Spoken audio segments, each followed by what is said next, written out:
Okay, guys, so today we're going to be marking up Bitcoin. I know Bitcoin's been dropping a lot this month, so everyone want to know what's going to happen to Bitcoin, what's happening. So we're going to do a markup, and you guys can see how I do my markups and what I look for when I do my markups. And also, if you guys like this video and want more videos like this, just please leave a like, comment, and subscribe, and I'll be dropping more videos. So to start off, what you want to go on is always want to start on the monthly time frame.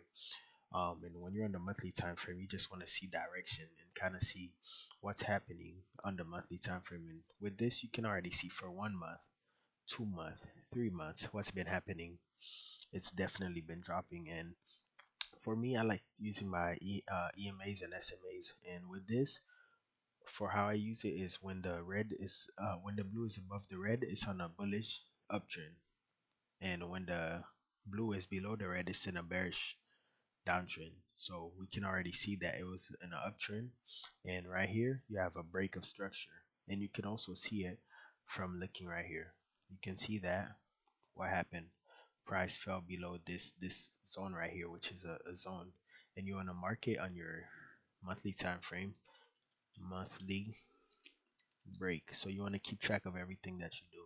So you want to know that this is a monthly break right here. So you already have three confirmation. One is that you see for 3 months straight, 3 month candles has been dropping. Two, your blue is under your red right here, and three, you can see a clear break right here.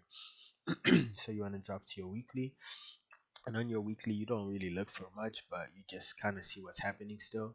And you can see the break more clearly. This is a you can see that the zones that it broke is right here and right here, and price still looks pretty much bearish. Then when you get on your daily time frame, that's when you start doing most of your markups. So how I like to start with my daily time frame is I use the horizontal line, and you want to use this shade of red on it. You don't want it too dark or too light, so I like to use this shade of red. And what I do is I go on my line chart, and I'm pretty much looking for support and resistance areas. So for example, I would go to my daily time frame, and what I look for is a zone where price touch from the bottom and as well as the top. So right here we can see price is coming from the bottom, and also right here price is on the top. So what I mean by that is if I put my horizontal line right here, it touches from the bottom and from the top, so that would be considered a support and resistance zone.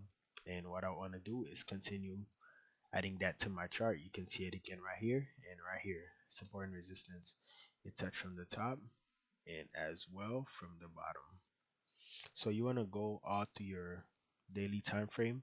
You don't want to go like all the way up here and put it, because that's kind of irrelevant to where price is, which is over here.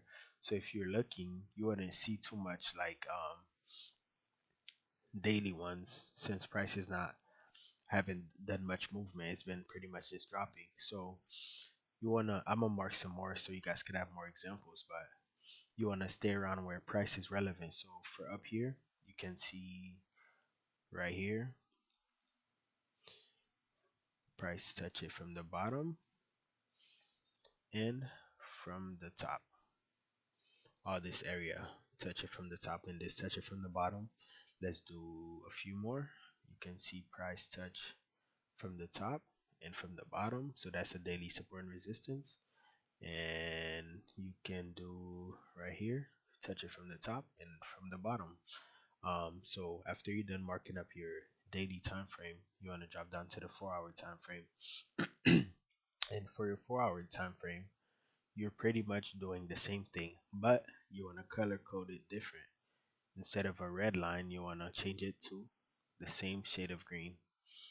So you're going to do the same thing, go back to your line chart, and what you do is look for those same zones. So you want to put one here. I put it here because for this wick right here, in here, it still looks, you can still see some type of shift on the chart. So you would consider here the bottom and right here the top of it. Even though it don't really look like it touched much, but you could still see that something happened on price on this point in area. So you would consider this area support and resistance as well. and it gets a little more clear when you go in the candlestick chart.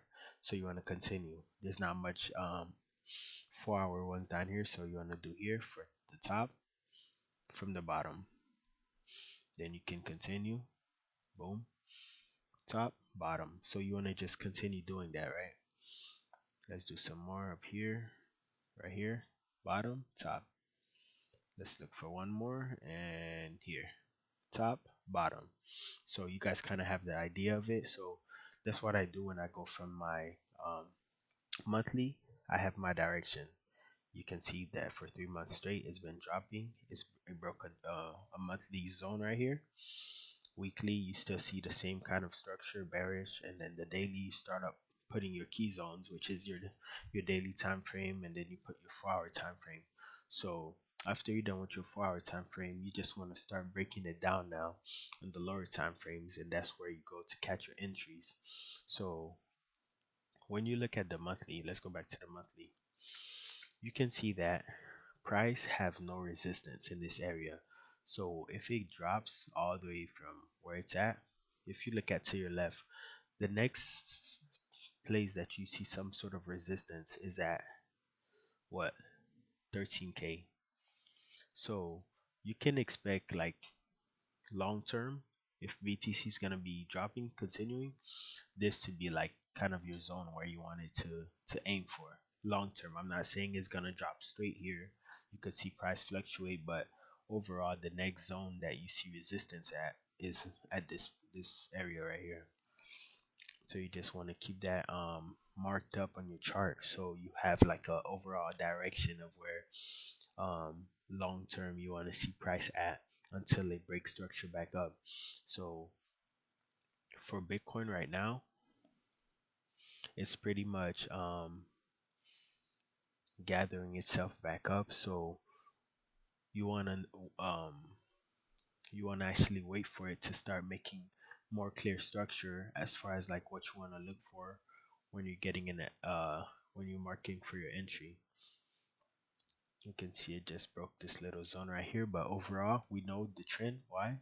Because it's bearish. It's been bearish. You haven't broken any highs yet, so you want to just keep an eye on it until it gives you another confirmation when it's ready to drop again. So overall, I'm still bearish for Bitcoin. So what I'll be doing is waiting for it to either, when it starts breaking this level right here, to start looking for an entry on it. You want to mark that, so you're looking for it to break this zone right here on the 15-minute time frame, and then you can expect to see something like this for price to drop, break it,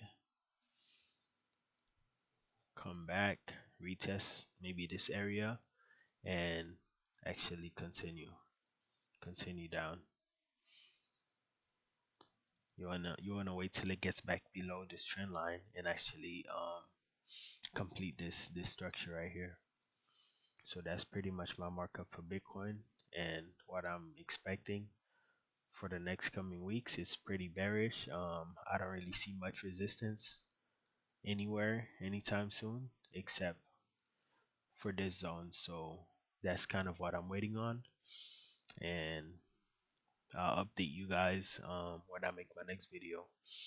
Don't forget to like, subscribe, and comment if you guys want more of this content of me marking up.